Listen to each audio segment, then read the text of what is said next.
Nobel Prize for Chemistry went to 3 scientists for developing a toolkit to manipulate carbon atoms, while the Physics Prize has gone to 2 Russian-born physicists for their study on the remarkable properties of graphene, an ultra-thin form of carbon.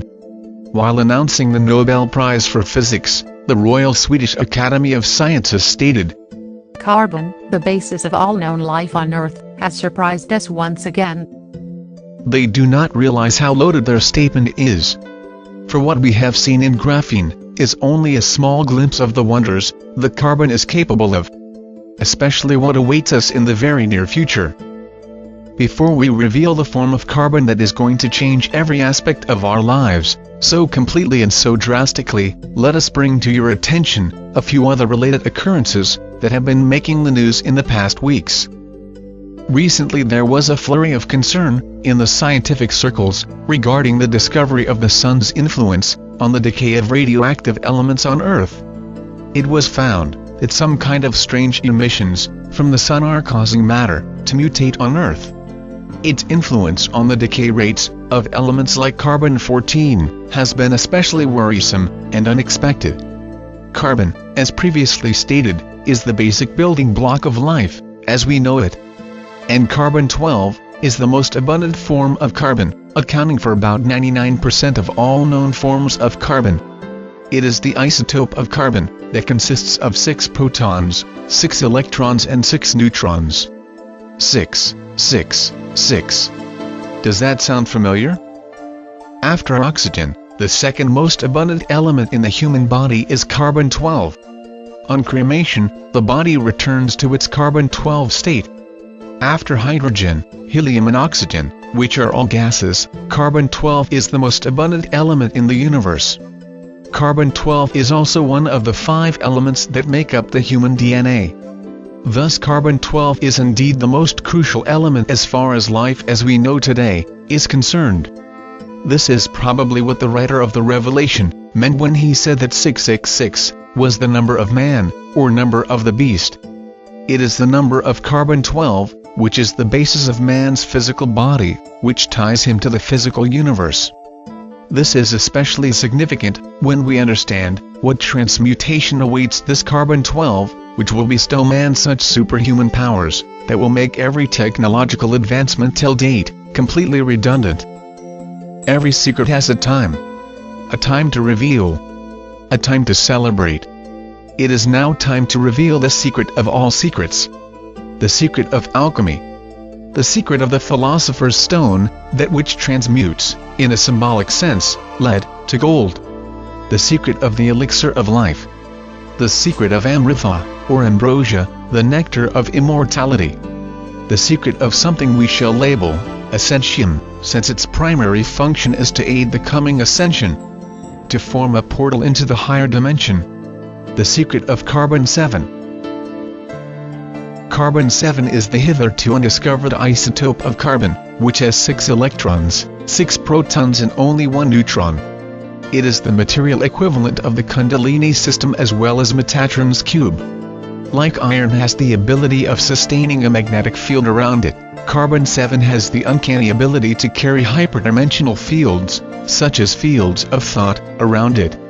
Thus it can amplify thought and other hyperdimensional fields, just as the iron and copper in a transformer can amplify magnetic fields. Naturally, it is formed in the brains of spiritual adepts when they have out-of-body experiences or perform other supernatural phenomena, such as bilocation or materialization, etc.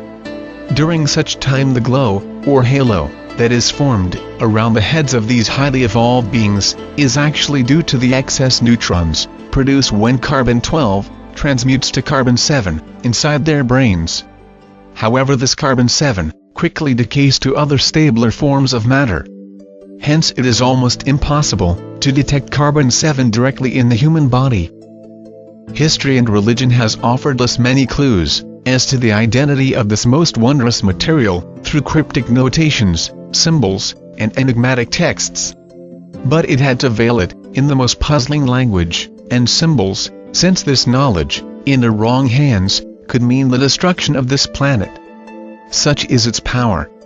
In that case, you may ask, why we are revealing it now, since the same risks are still prevalent.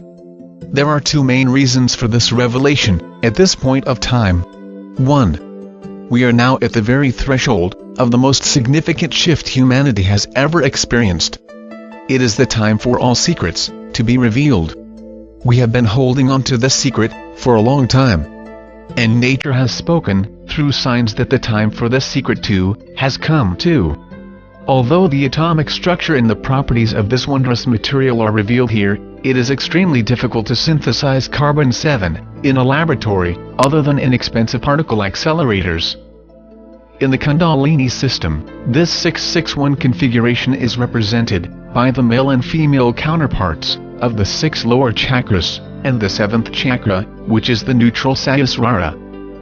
In Judaism, Metatron, who is considered to be God's mediator with man, is often represented by a cube formed by 13 circles, comprising of one central circle, surrounded by 6 inner and 6 outer circles. In Christianity, Da Vinci's famous Last Supper, that depicted a moment before Christ's crucifixion and subsequent resurrection and ascension, is a symbolic representation of the 661 configuration, where 6 apostles are on either side of Jesus Christ. It is interesting to note that both Kundalini, Metatron, and Christ are vehicles of ascension, albeit in different spiritual systems. This knowledge is known to advanced civilizations beyond our planet who have been watching over us for millennia. The release of this information at this point of time is also meant to accelerate disclosure. This knowledge, with the power to amplify one's mind, will make all technological progress and economic systems completely redundant, since in the age of manifestation and abundance that awaits us post-2012, technology and money will have no meaning. In the period post-disclosure, the conditioning of man will take place, during which time the collective mind of man will undergo a quantum shift to expansiveness. A critical mass of humanity will cross over from an egocentric, material life to an egoless, love-filled, and spiritual life. The sun's activity during this time will ramp up. The final transmutation that will be affected by the sun will be the transmutation of the carbon-12 in human DNA into carbon-7. This will empower man to survive the final double cataclysm of the super flare pole shift and migrate to the higher dimensional new Earth. This is a timeline that we must realize.